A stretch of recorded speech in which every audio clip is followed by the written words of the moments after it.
Bwana asifiwe. Nilikuwa naendelea kutoa mfano wa namna mbili hizo ambazo nimezitolea kielelezo, namna ya kufundisha na namna ya kujifunza. Kwa hiyo mfano mzuri sana wa kujifunza ni wa watoto katika mazingira wanayoyaishi. Kwa hiyo watoto watajifunza vile vitu ambavyo wanaviona, wanavisikia kutoka kwa watu wanaowazunguka automatically. Yani ile inakuwa seamless kabisa. Ukisikia mtoto anatukana, unajua kwamba ametoa wapi hayo matusi. Ukisikia mtoto anaongea lugha fulani, unajua amejifunza wapi hiyo lugha. Ukisikia mtoto anaongea kwa namna fulani, unajua amejifunza wapi hicho anachokiongea. Ukisikia mtoto au ukiona mtoto anafanya vitu fulani, yani ni moja kwa moja tu unajua kwamba hivyo vitu kavitoa wapi. Kuna msemo wa Kiswahili unasema mtoto umleavyo ndivyo akwavyo. Kwa hiyo najaribu kutofautisha sasa hizi namna mbili za kwenda shuleni na kufundishwa na kujifunza. Namna hii ya kujifunza ina mguso mkubwa, ina ufanisi mkubwa sana kwenye maisha ya watu kuliko ya kufundishwa. Kwa kama wewe ni mfanyabiashara unawafundisha watoto wako, sio unawafundisha watoto wako, wanajifunza jinsi wanavyofanya biashara zako moja kwa moja. Ile inakuwa ni automatic. Kwa wanajifunza moja kwa moja, na mara nyingi watoto hupenda kuwa kama wazazi wao, kwa sababu wazazi ndio watu wa karibu kuliko watu wengine wowote wanaokuwa nao tangia wanavyoanza maisha yao. Mara nyingi sana watoto watataka kuwa kama wazazi wao. Sasa kama kuna upendo katika familia, kuna integrity, kuna uadilifu kwenye familia, ule uadilifu ndio utajenga misingi ya watoto. Haitokei tu watoto wakaanza kuwa na tabia za ajabu, wakaanza kuwa walevi na kadhalika. Haitokei tu, huwa inatokana na looseness iliyopo katika mazingira ya maisha ya mtu.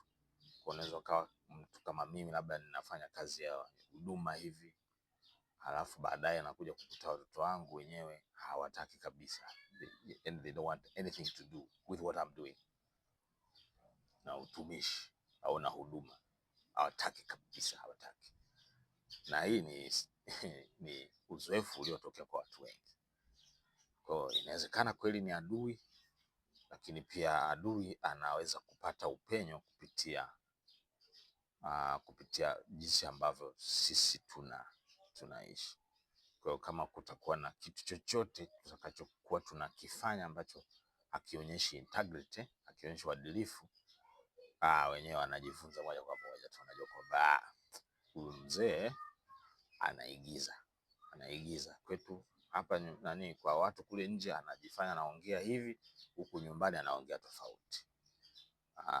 Baba anamfanyia mama, anavyoongea na mama ni tofauti na anavyoongea na watu kule anakofundisha.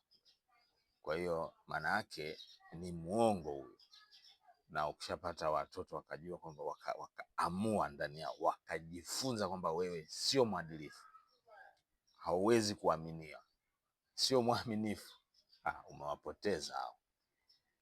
Kwa hiyo hiyo ni namna ya msingi sana ya kujifunza, kutofautisha. Na kwa hiyo tutakavyo tunaendelea, tunaona kwamba hii sasa ya kujifunza ndio yenye ufanisi mkubwa sana, hata kwenye Injili. Hata maagizo ya Bwana Yesu yalikuwa ni hivyo hivyo. Bwana Yesu alisema kwenye Yohana sura ya 13 mstari wa 32, alisema pendaneni kama vile mimi nilivyowapenda. Mkifanya hivyo, mkipendana, alisema amri mpya nawapa, mpendane kama vile mimi nilivyowapenda. Mkifanya hivyo, mkipendana kama vile mimi nilivyowapenda, watu wengine watajua ya kwamba ninyi ni wanafunzi wangu. Kwa hiyo ili watu wajue kwamba wewe ni mwanafunzi wa Yesu, watakuangalia, wataangalia tu maisha yako, wataangalia unavyoongea, wataangalia your vulnerable positions.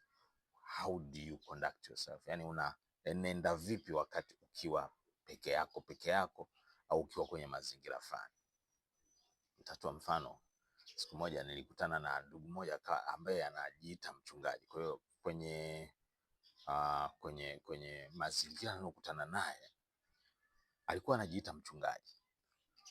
Kwa hiyo mimi nilivyokutana naye, story alizokuwa ananipa, alikuwa ananipa story, na hata watu wengine walikuwa wanasema huyu ni mchungaji, wale watu tuliokuwa nao karibu. Kwa hiyo nilivyotoka siku moja nikaenda kukutana na kundi jingine la watu, nikawaambia bwana, yule fulani yule ni mchungaji. Yule mtu hakuelewa, akanibishia, anambia hakuna, yule sio mchungaji. Nikamwambia ni mchungaji, ngoja nikuonyeshe social media account yake, ni mchungaji yule. Nikamuonyesha, hakuamini kabisa. Kwa nini?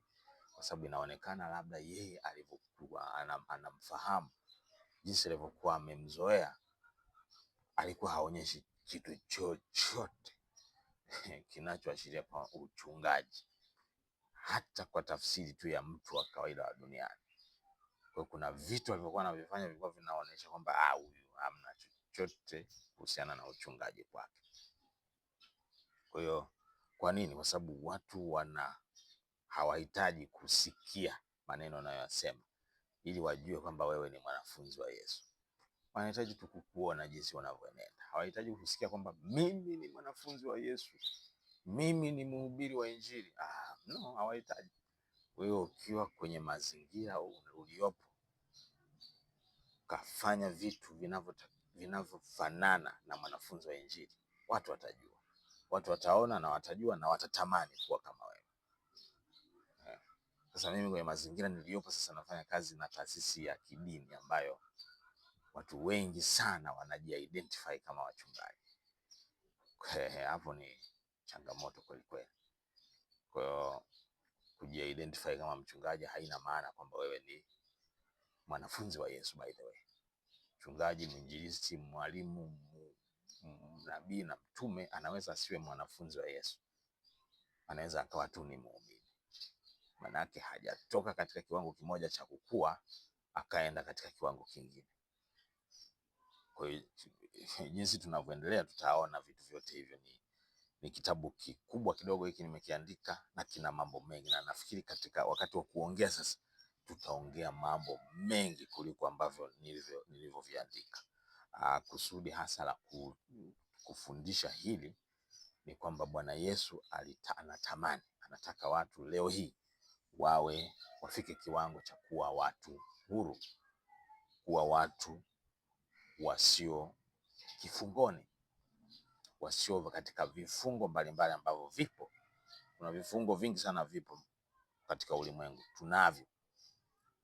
Kwa hiyo Bwana Yesu makusudi yake ni kutaka kuwafanya watu wawe huru, kwa sababu watu walio huru tu ndio wanaoweza kuihubiri, kuwafanya wengine kuwa huru. Hiyo imekaa vizuri. Ni watu walio huru tu ndio wanaoweza kuwafanya wengine kuwa huru. Kama mimi siko huru, siwezi kumpa mtu uhuru, siwezi kumpa mtu uhuru. Kwa ni lazima mimi mwenyewe niwe huru, ndipo ninapoweza kumpa mtu uhuru. Naweza nikamwelekeza mtu kwenye njia ya uhuru. Of course Bwana Yesu anawapa watu kuwa na uhuru, amenipa mimi kuwa na uhuru. Kwa mimi ninachoweza kufanya ni kuwaelekeza watu kwenye ile njia ya kuwa huru. Kwa hawa wanafunzi wa Injili ni watu ambao wako huru. Huru kwa vipi? Wamepewa uhuru na Bwana Yesu, na wanaudhihirisha ule kama matokeo ya ule uhuru. Wana kitu kinaitwa tunda la Roho. Ndicho Bwana Yesu alichokikusudia katika maisha ya wanafunzi wake. Mwanafunzi ni lazima aonyeshe, azae matunda. Ni lazima azae matunda. matunda anayoyasema na ni lazima yadumu. Matunda anayosema yanaitwa tunda la Roho. Ukisoma kwenye Wagalatia 5:22 mpaka 23 ameelezea hilo tunda la Roho. Tunda sio kuwaleta watu kwa Yesu. Kwa mimi naweza nikawaleta hata watu milioni moja kwa Yesu kabisa, vizuri kabisa, lakini nisizae matunda yale ambayo Bwana Yesu ameyasema, tunda la Roho.